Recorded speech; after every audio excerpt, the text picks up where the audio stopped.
My name is Nicole Jacobs. I'm the Domestic Abuse Commissioner for England and Wales. And I'd like to think of myself as a huge supporter of IDA from the very start, in watching the enormous growth and involvement of employers through IDA to improve lives for victims of domestic abuse.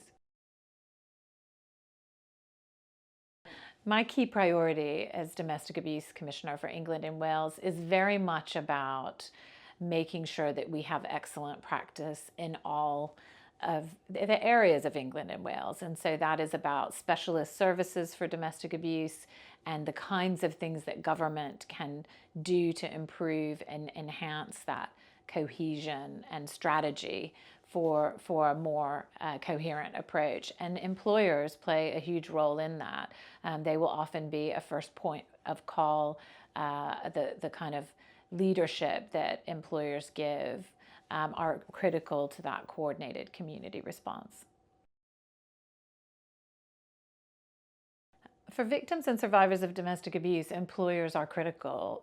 They will be showing leadership in all kinds of ways, or can be doing that, to make sure it's clear that as an employer that if you're suffering from domestic abuse, this is something that you care about, that you want to help with, and that you will do your very best. It doesn't mean as an employer you answer every question and solve every issue, but it is making it obvious to employees that this is something that you as an employer would want to help with.